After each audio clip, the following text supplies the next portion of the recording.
The great assembly hall of the Galactic Naval Academy stretched out like a metal ocean.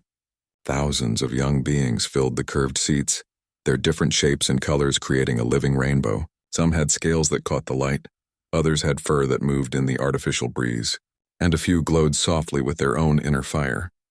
Mina Park sat in row 47, her dark hair tied back in the regulation style. She looked just like any other cadet in her crisp blue uniform, but her heart was beating faster than normal.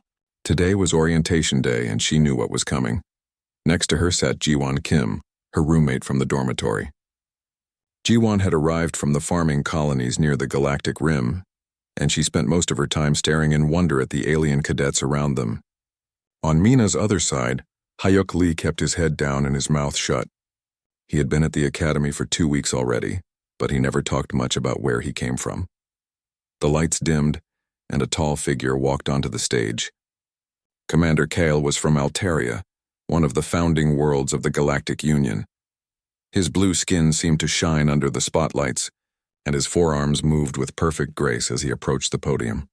"Welcome, cadets, to your new home." Commander Kale's voice carried easily through the hall without any amplification. His species had evolved perfect vocal cords. "Today we begin your journey to become officers in the Galactic Navy, but first we must discuss safety." Mina felt her stomach tighten. She knew what came next. "The Navy has strict rules about who can join our ranks," the commander continued. "Not every world produces beings suitable for military service. Some planets are too dangerous. They create inhabitants who are mentally unstable, physically damaged, or psychologically unfit for command." A holographic display appeared above the stage, showing a slowly rotating galaxy. Red dots marked certain star systems. "These are the Forbidden Worlds," Commander Kale said. "We call them Deathworlds. No cadet from these planets has ever been accepted into this academy. The conditions on these worlds are so terrible that anyone who grows up there becomes twisted and broken."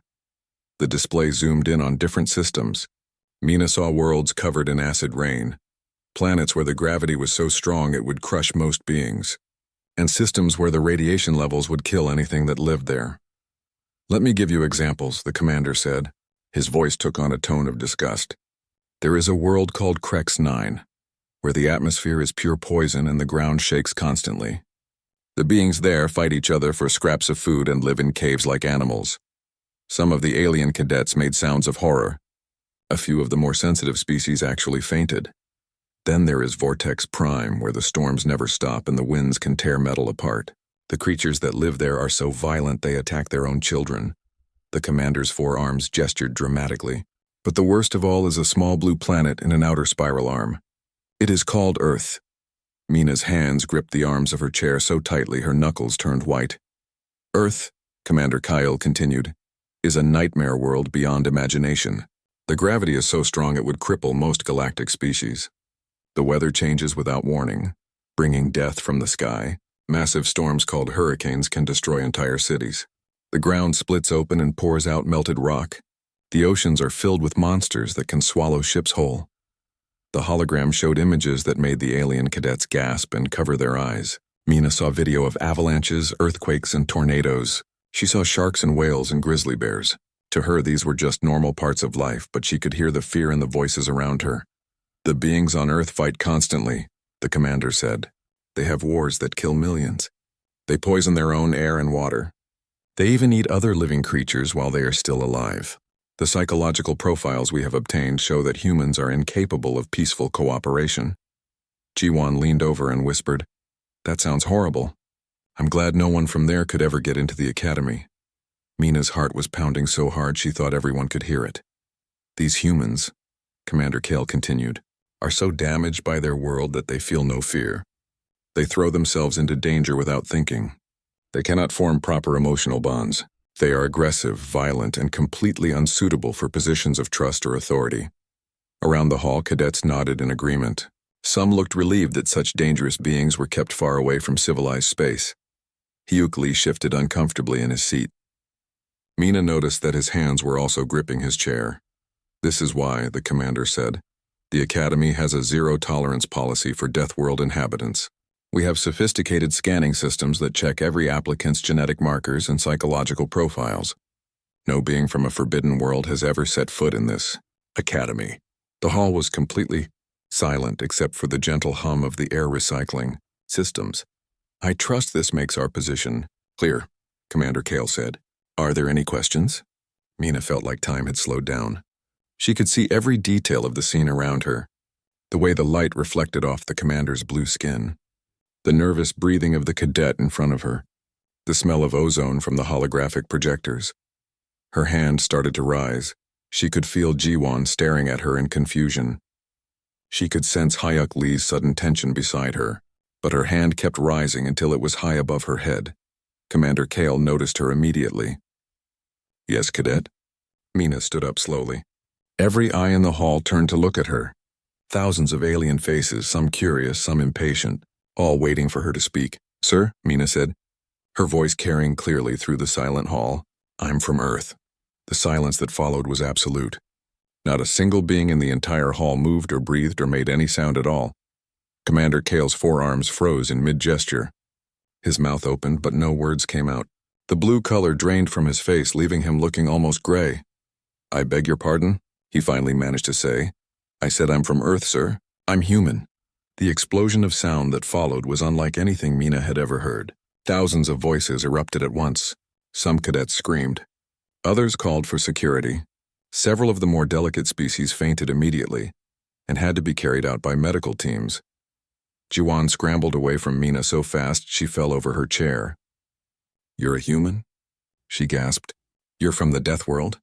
Around the hall, cadets were pushing back from Mina like she was radioactive. An entire section cleared out as beings fled toward the exits. Security officers in white uniforms came running from all directions. But Mina remained standing, calm and steady, while chaos erupted around her. Commander Kale finally regained his composure. He held up his forearms and the hall gradually became quiet again, though many cadets continued to whisper and point. Cadet, he said slowly, there must be some mistake. Our screening systems would have detected a human. Our psychological evaluations would have identified Deathworld conditioning. It is impossible for you to be here. But I am here, sir, Mina said simply. The commander activated his wrist communicator. Security to orientation hall immediately. Medical team to level 7, and get me Admiral Kwan right now. He looked back at Mina with something between fear and fascination. Cadet, you will remain exactly where you are until we can sort this out. Mina nodded and sat back down. The seats around her remained empty as no one wanted to get too close to the dangerous human. As security teams surrounded her position, Mina noticed something interesting. Hyuk Lee had not moved away like everyone else. He was still sitting right next to her, though he looked very nervous. You too? She whispered to him.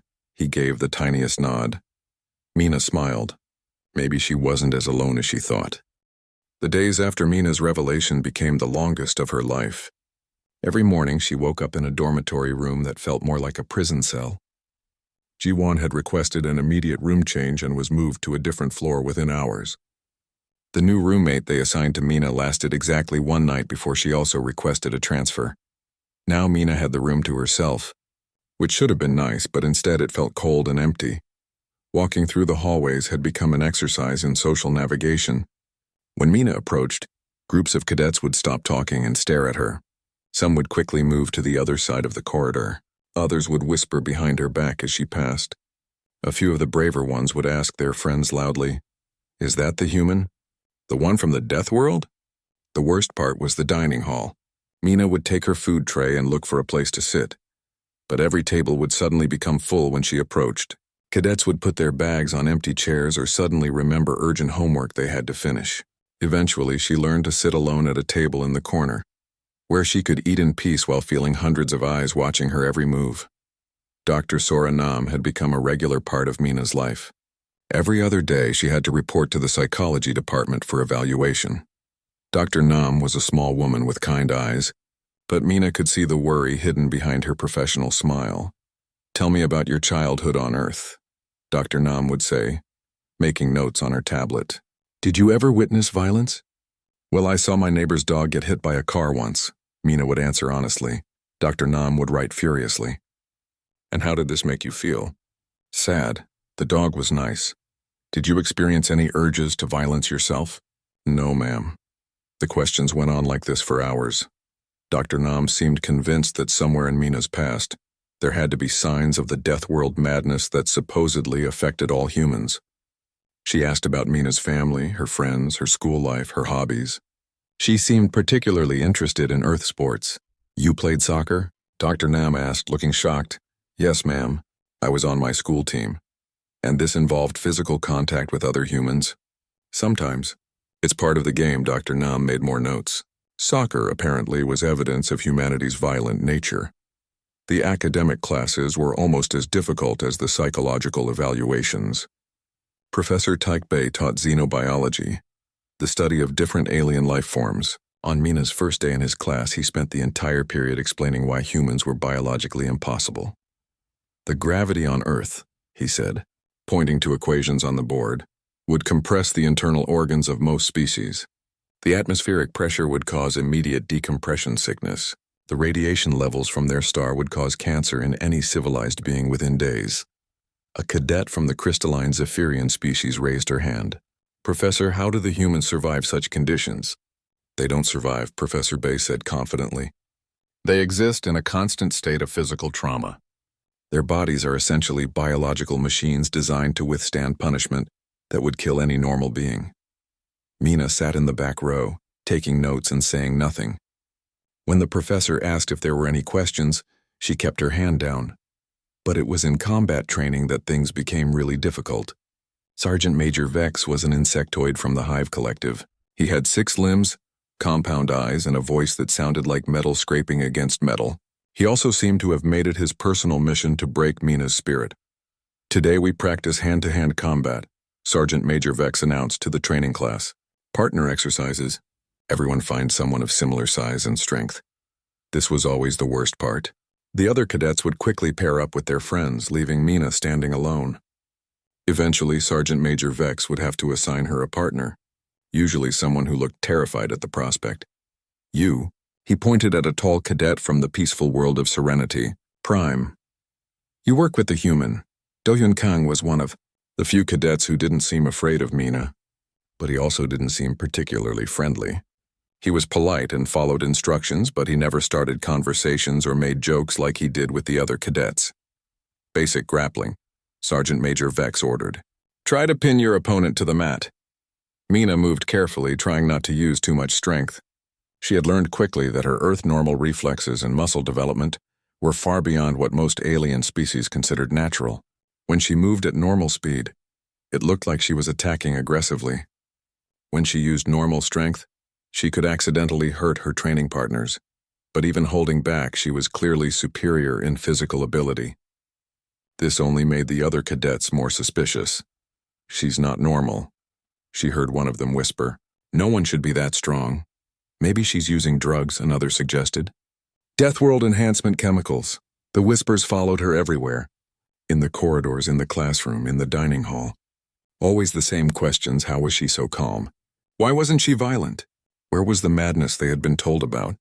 Some cadets developed theories. Maybe she was a spy. Maybe she was an experiment. Maybe she wasn't really human at all, but some kind of disguised alien infiltrator. The only relief came from an unexpected source. One evening, as Mina sat alone in the library studying stellar navigation, someone sat down across from her. She looked up to see Hyuk Lee, the quiet cadet who had been sitting next to her during orientation. "I've been thinking about what you said," he whispered, looking around to make sure no one could hear them. "What I said?" In the assembly hall. "When you asked if I was too." Mina set down her tablet and looked at him carefully. Hyuk had the same black hair and brown eyes that she did. His bone structure was similar to hers and his skin tone matched her own. Now that she thought about it, he also moved with the same easy confidence that came from growing up in Earth's gravity. "Seoul," he whispered. "I'm from Seoul." Mina felt a rush of relief so strong it almost made her dizzy. "I'm from Los Angeles." They sat in silence for a moment, just looking at each other. Finally, Hyuk spoke again. "I've been hiding it for 3 years," he said. "I have fake identity papers that say I'm from New Geneva Colony. I've been terrified that someone would figure out the truth." "How did you get fake papers?" "My family has connections. They paid a lot of money to get me a new identity." He paused. "Why didn't you do the same?" Mina thought about it. "I guess I didn't want to lie about who I am." Hyuk stared at her like she was insane. Do you see what's happening to you? Everyone thinks you're a monster. The instructors are looking for excuses to kick you out. Dr. Nam is convinced you're going to snap and hurt someone. I know, Mina said, but I'm still here, and I'm not going anywhere. Over the next few weeks, Hyuk became her only real friend at the academy. He couldn't be seen talking to her in public without risking his own cover, but they met secretly in the library or empty classrooms to study together. He helped her understand the political situation at the academy and warned her about which instructors were actively trying to get her expelled. Commander Kale wants you gone, he told her one evening. He's convinced you're a security risk. And Professor Bay keeps filing reports saying that humans are too dangerous to train alongside other species. What about Dr. Nam? She's trying to help, I think. But she's also scared. She's never dealt with anyone from a death world before. Mina nodded. She had noticed that Dr. Nam seemed genuinely confused by their sessions. The doctor kept expecting to find signs of trauma or instability, but Mina's psychological profile remained stubbornly normal. There's something else, Hyuk said. I heard Sergeant Major Vex talking to the other combat instructors. They're planning something for next week's training exercise. What kind of something? I don't know exactly. But they keep talking about stress testing and breaking points. That night, Mina lay awake in her empty dormitory room, staring at the ceiling. She knew the instructors were waiting for her to fail, to crack under pressure, to prove that humans really were as dangerous and unstable as everyone believed. But she also knew something they didn't understand yet. Growing up on Earth hadn't made her broken or violent or unstable. It had made her strong. The transport ship carried 200 cadets toward the asteroid facility known as Iron Crucible. Mina sat by herself near the back, watching the stars through the small porthole. The other cadets had learned to give her space, which meant she often had entire sections of seating to herself. Iron Crucible was the Academy's most challenging training facility. Built inside a massive asteroid, it was designed to simulate the worst possible conditions that naval officers might face in combat. The facility had artificial gravity that could change without warning, atmospheric systems that could fail at any moment, and environmental hazards that tested every aspect of cadet training. Attention cadets, announced Captain Yura Shin over the transport speakers. In 30 minutes, you will begin the Iron Crucible exercise. You will be divided into teams of 5. Each team must navigate through 3 levels of the facility and reach the extraction point within 12 hours. Mina had heard about this exercise from older cadets. Only about half of the teams usually completed it successfully. The rest either got lost in the maze-like corridors, were overcome by the environmental challenges, or simply gave up when the stress became too much. Team assignments are now being displayed, Captain Shin continued. Mina looked at the screen mounted on the wall of the transport. She found her name under Team 7, along with 4 other cadets she didn't recognize. That wasn't surprising, since most cadets went out of their way to avoid being near her. When the transport docked with Iron Crucible, the cadets filed out into a large staging area. The air smelled like metal and recycled atmosphere. Warning lights flashed constantly and the sound of machinery echoed from deep within the asteroid. Team 7, over here, called a voice. Mina walked toward the sound and found herself facing 4 other cadets. She recognized one of them immediately. Woojin Park, a tall boy with the same dark hair and brown eyes that marked him as potentially human. He looked nervous when he saw her. The other 3 team members looked less pleased. So-Young Lee was from Nimbus, a low-gravity world where the inhabitants were tall and thin with pale, almost translucent skin. She stared at Mina with barely concealed fear. The 4th team member was Vorthka, a reptilian cadet whose species came from a desert world. His scales were green and brown, and his eyes were large and golden. He hissed softly when Mina approached, which was either a greeting or a warning. The 5th member was Zira 9, from the crystal forests of refraction. Her body looked like it was made of living glass and light bent strangely around her. She had not said a single word since Mina joined the group. I guess we're stuck together, So-Young said, not trying to hide her displeasure. I'm Mina, she said, trying to sound friendly. We know who you are, Vorthka replied. His voice was dry and raspy. The question is whether you're going to get us all killed. Before Mina could respond, Captain Shin appeared with their mission briefing. She was a middle-aged woman with short gray hair and the kind of calm confidence that came from years of military service. Mina noticed that the captain looked at her with interest rather than fear, which was unusual. Team 7, Captain Shin said, your objective is to reach Extraction Point Charlie on Level 3. You'll face equipment failures, environmental hazards, and simulated enemy encounters. Work together, follow safety protocols, and remember that this exercise is designed to test your limits. She handed Wu Jin a small device. This is your team beacon. It will track your progress and call for emergency extraction if needed. Try not to use it unless someone is actually dying. The exercise began in the facility's main corridor. Team 7 moved slowly through passages that looked like the inside of a warship. The walls were gray metal lined with pipes and cables. Emergency lighting cast strange shadows that made everything look threatening. The gravity feels weird, So-young complained after they had been walking for 10 minutes. She was right. The artificial gravity fluctuated between 0.8 and 1.2 standard units, making each step unpredictable. Mina noticed that she was having no trouble with the changing gravity. Growing up on Earth, where gravity was 1.0 standard units all the time, had given her excellent balance and spatial awareness. But her teammates were struggling. Wu Jin kept stumbling when the gravity increased. So-young, who came from a 0.6 gravity world, looked like she was carrying heavy weights. Vorthka's species was adapted for 0.9 gravity, so the fluctuations threw off his normally perfect coordination. Only 09 seemed unaffected, but that was because her crystalline body didn't rely on traditional balance systems. First checkpoint, Vorthka announced, reading from a wall display. We need to repair a life support system failure.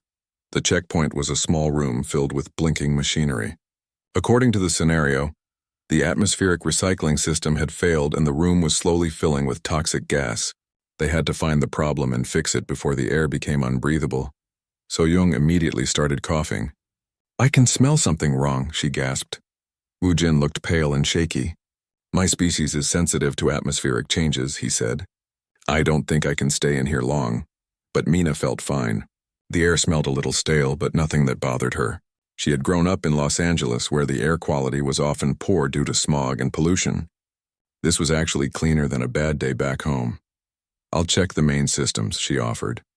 While her teammates waited near the door, Mina crawled through a maintenance tunnel to reach the primary atmospheric processor. The tunnel was hot, cramped, and filled with the smell of electrical equipment.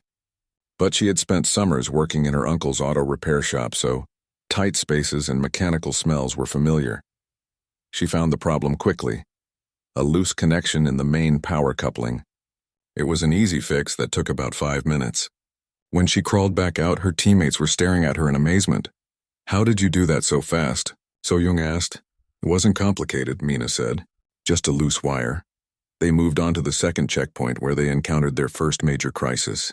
The corridor ahead was blocked by a collapsed section of ceiling, and their alternate route led through a section with no artificial gravity. 0G navigation, Wu Jin read from his instructions. We have to cross this chamber without using the walls or ceiling for support. The chamber was about 50 meters long and completely empty, except for a few handholds scattered randomly through the space. Most cadets found zero-gravity movement difficult and disorienting. So-young went first, since her species had some experience with low gravity. But she moved too fast and couldn't control her direction. She ended up spinning helplessly in the middle of the chamber, until 09 had to push off from the wall to rescue her. Vorthka tried next, but his reptilian reflexes were designed for ground movement.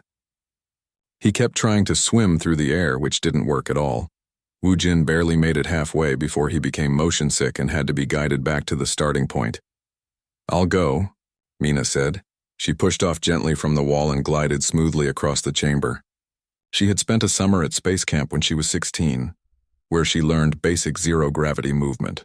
More importantly, her Earth-trained balance systems helped her stay oriented even without gravity. She reached the far side easily and secured a safety line for the others to follow. Show off, Vorthka muttered, but Mina could hear admiration in his voice. The third checkpoint was the most difficult yet. They entered a chamber where the temperature was cycling between freezing cold and dangerously hot every few minutes. According to their instructions, they had to retrieve a data module from the center of the room during one of the extreme temperature phases. This is impossible, So Young said, backing away from the chamber entrance. The temperature would kill us. She was probably right. The display showed temperatures ranging from 40 to plus 160 degrees Celsius. Most galactic species couldn't survive such extremes.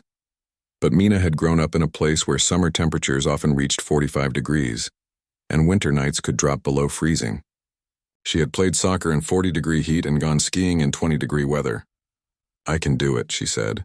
Her teammates looked at her like she was crazy. The heat will cook you alive, Woo-Jin warned. I'll be fast, Mina said. She waited for the temperature cycle to reach its hottest point, then ran into the chamber.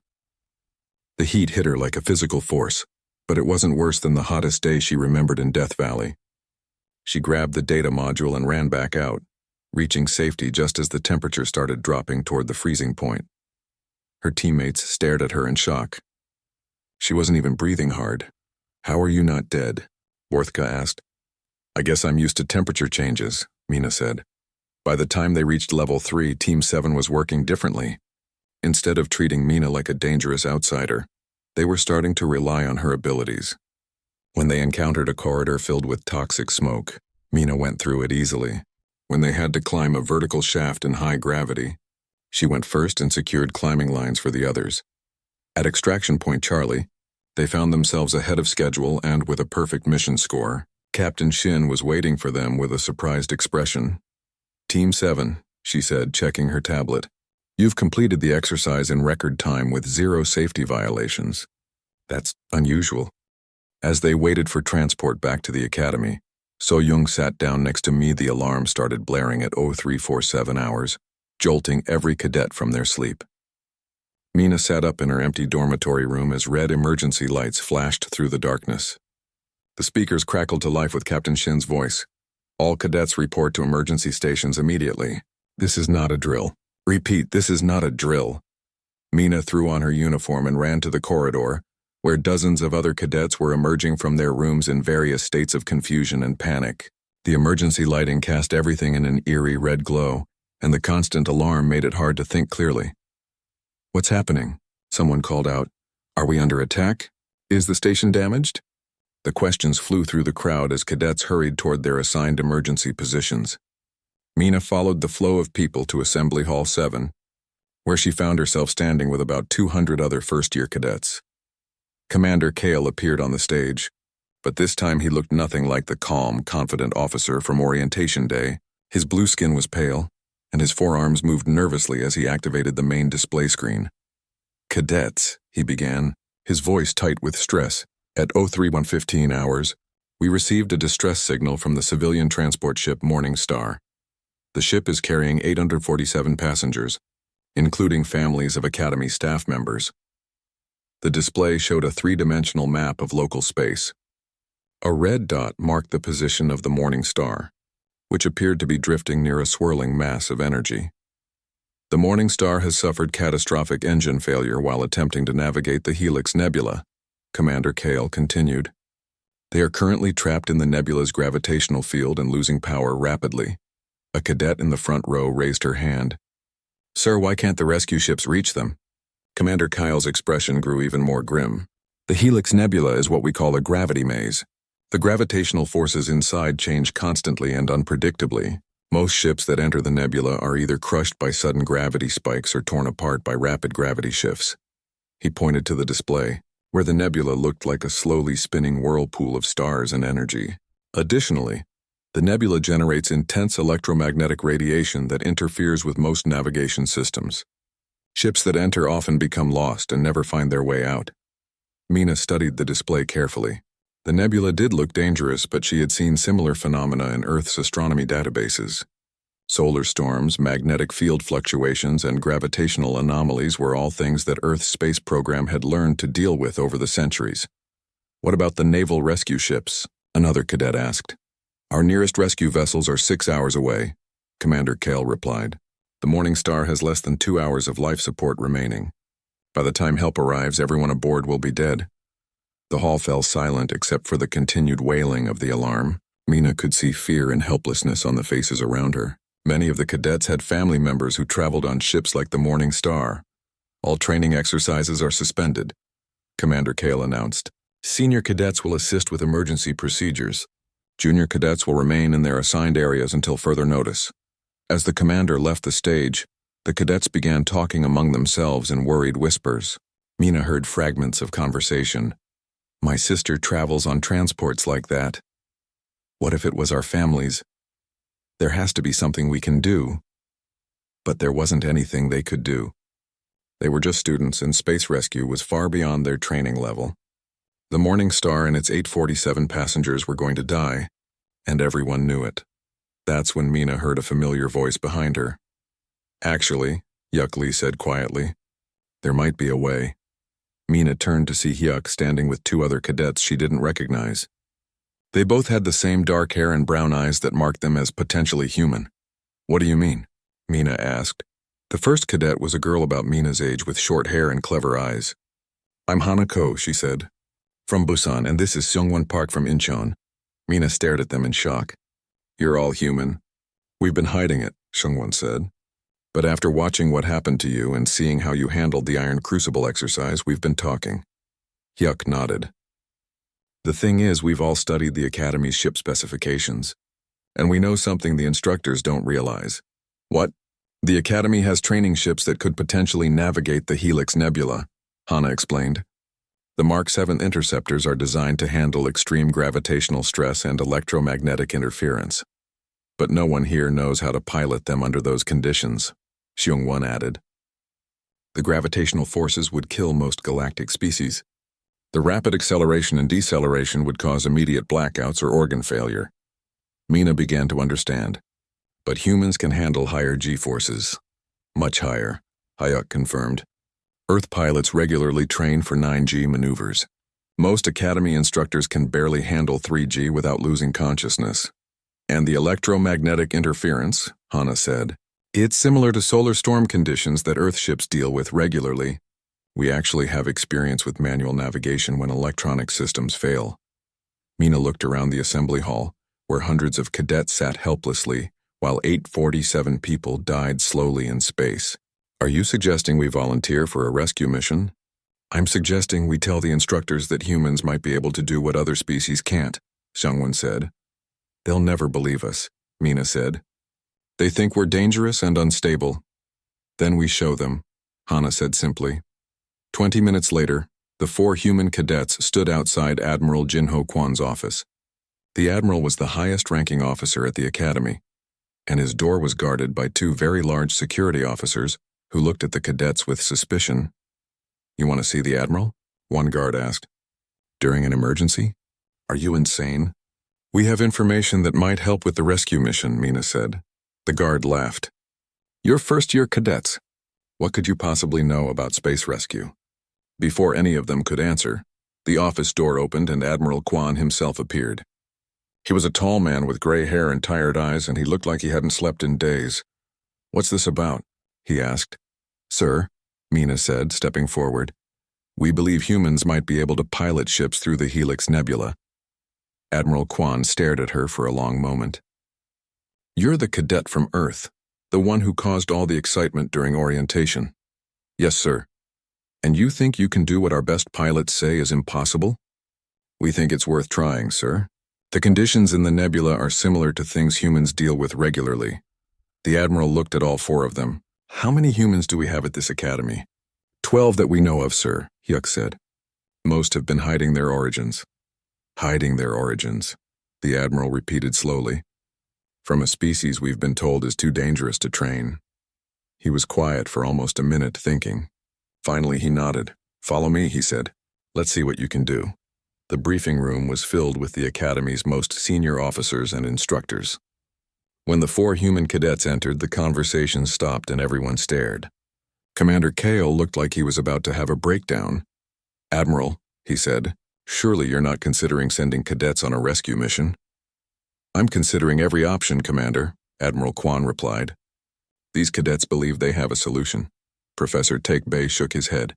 Sir, humans are physically and psychologically unsuited for space operations. Their Deathworld conditioning makes them unstable under stress. With respect, Professor, Mina said, our Deathworld conditioning might be exactly what this mission needs. She walked to the main display and pointed at the nebula data. The gravitational forces in the Helix Nebula peak at about 8 Gs. Humans regularly train for 9G maneuvers. The electromagnetic interference is similar to solar storm conditions that Earth ships navigate routinely. Impossible, Commander Kyle said. No being can function at 8 Gs. Earth fighter pilots do it every day, Sungwon said. Our bodies are adapted for high gravity and rapid acceleration. Dr. Sora Nam spoke up from the back of the room. The psychological stress alone would be overwhelming. No one from a death world could handle the pressure of such a mission. Hana laughed, which caused several officers to step back nervously. Doctor, we grew up on a planet where hurricanes, earthquakes, and volcanic eruptions are normal weather. A little spacecraft turbulence doesn't scare us. Admiral Kwan studied the data on the display. What would you need? 3 Mark 7 interceptors, Mina said. Basic navigation equipment and life support gear. And permission to attempt what everyone else says is impossible. This is madness, Commander Kale protested. If they fail, we'll lose cadets along with the civilians. If we do nothing, Admiral Kwan said quietly, we lose 847 people for certain. He looked at each of the human cadets. You understand that this mission will probably kill you? Yes, sir, they said together. And you're volunteering anyway? Yes, sir. Admiral Kwan nodded slowly. Then let's prep those ships. The launch bay of the Galactic Naval Academy had never seen anything like this before. 3 Mark 7 interceptors sat ready on their launch rails, their engines glowing with barely contained energy. Around them, dozens of technicians and officers worked frantically to prepare for a mission that everyone believed was impossible. Mina stood beside her assigned interceptor, checking her flight suit one final time. The suit was designed for standard galactic physiology, which meant it was a loose fit on her human frame, but the life support systems would work properly. Next to her, Hana and Sungwon were doing their own pre-flight checks. Pilots, report to mission briefing. Admiral Kwan's voice echoed through the launch bay. The 3 humans walked to a small briefing room where the Admiral waited with a collection of senior officers. The mood was tense and somber. Everyone knew they were probably watching 3 cadets prepare to die. Here's the situation, Admiral Kwan said, activating a holographic display. The Morning Star has 47 minutes of life support remaining. The ship is trapped in the densest part of the Helix Nebula, approximately 12,000 kilometers from the nearest safe space.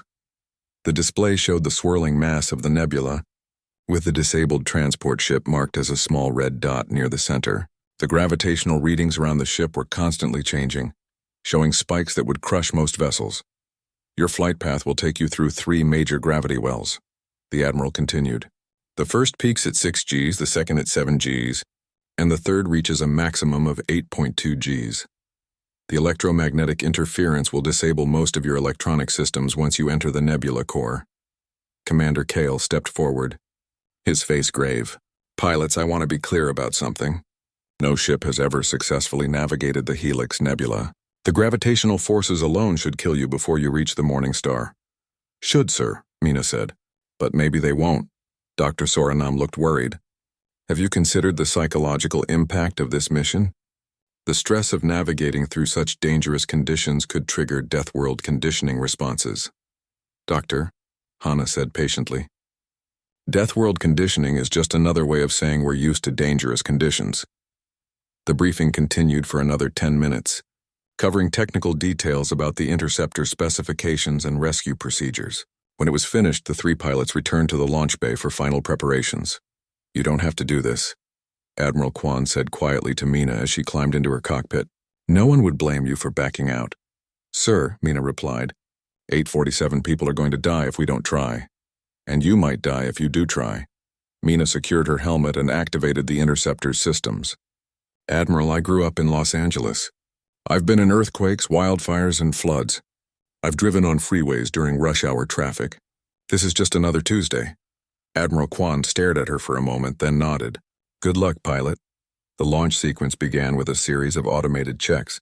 Mina felt the familiar vibration of the interceptor's engines building to full power. Through her cockpit window, she could see hundreds of Academy personnel watching from the observation decks. Flight leader to control, Mina said into her comm system. All systems green. Ready for launch? Control to flight leader, came the reply. You are cleared for launch. Good hunting. The acceleration hit Mina like a giant hand, pressing her back into her seat. The interceptor shot out of the launch bay and into open space, followed closely by Hana and Sungwon in their own ships. Within seconds, they were traveling at nearly 10% of light speed toward the Helix Nebula. "This is beautiful." Hana's voice came through the comm system. "I can see why people become pilots." The nebula grew larger in their view screens, a swirling mass of gas and energy that looked like a cosmic hurricane. As they approached the outer edge, Mina could feel the first gravitational effects tugging at her ship. "Entering nebula perimeter," she reported. "Gravity gradient detected. Beginning manual navigation protocols." The first gravity well hit them like a wave. Mina felt her body pressed into her seat as the G-forces climbed rapidly. 2 Gs, then 3, then 4. Her vision started to narrow around the edges, but her training kicked in. She controlled her breathing and tightened her abdominal muscles to keep blood flowing to her brain. "Flight 2. Status report," she called. "Still conscious," Hana replied, though her voice sounded strained. "G-forces at 5.2 and climbing." "Flight 3 here," Seungwon added. "This is like the worst roller coaster ever, but I'm still flying." The gravity peaked at 6.1 Gs, then gradually decreased as they passed through the first well. Most galactic species would have lost consciousness immediately, but the 3 humans continued flying their ships with steady hands. "Electronic systems failing," Hana reported, switching to manual controls. Mina watched her own displays flicker and die as the electromagnetic interference intensified. Now they were flying by visual reference and instinct, using the skills that Earth pilots had developed over centuries of atmospheric flight. The second gravity well was worse. The G-forces climbed faster and higher, reaching 7.3 at the peak. Mina felt like an invisible elephant was sitting on her chest, making every breath a struggle, but she had been through worse during her astronaut training simulations. "Control to flight leader." Admiral Kwan's voice crackled through the static. "We're reading extreme gravitational stress on your ships. Are you still functional?" "Functional and flying, sir," Mina replied, though speaking was difficult. "Approaching nebula core." The third gravity well was the test that would determine whether they lived or died. As they entered the final approach to the morning star, the gravitational forces began climbing beyond anything the interceptors were designed to handle. Gs, then 7, then 8. Mina felt her ribs creaking under the pressure. Her arms felt like they weighed 100 pounds each, making it almost impossible to work the manual controls. But she had trained for this. Earth's military had been preparing pilots for high-G combat for generations. 2 Gs and holding, she gasped into her comm. "I can see the morning star. She's about 2 kilometers ahead." The disabled transport ship was tumbling slowly through space, its hull dark except for a few emergency lights. As Mina's interceptor approached, she could see that the morning star's engines were completely dead, and several hull sections showed damage from gravitational stress. "Flight leader to Morning Star," she called on the emergency frequency. "This is Galactic Naval Academy Rescue Flight." "Do you copy?" "Academy Rescue?" came a shocked reply. "How did you get through the nebula?" "Every ship that tried was destroyed or turned back." "We're humans," Mina said simply. "We're good at impossible things." The rescue operation took 38 minutes. Using their interceptor's tractor beams, the 3 human pilots carefully pulled the Morning Star out of the deepest part of the gravity well and into a stable position where larger rescue ships could reach them safely. Passengers accounted for, the Morning Stars. Captain reported as the Academy rescue fleet arrived. 847 souls saved, thanks to 3 crazy humans in little ships. The flight back to the Academy was much easier. With electronic systems restored and gravity levels back to normal, Mina had time to think about what had just happened. They had done something that every expert said was impossible. They had proven that humans weren't dangerous monsters from a death world, but valuable allies with unique capabilities. "Flight leader," Admiral Kwan's voice came through the comm. "Outstanding work. The entire galaxy will hear about this." "Thank you, sir," Mina replied. "Just doing our job." 3 days later, Mina stood once again in the Academy's great assembly hall, but this time the atmosphere was completely different. Instead of fear and suspicion, she saw curiosity and respect in the faces around her. The seats near her were occupied by cadets who actually wanted to sit close to the human pilot, who had saved 847 lives. Admiral Kwan stood at the podium where Commander Kale had delivered his warning about Deathworld inhabitants just a few weeks earlier. Cadets, the Admiral began. Today we rewrite the Academy's policies regarding Deathworld inhabitants. Recent events have proven that our understanding of these worlds was fundamentally flawed.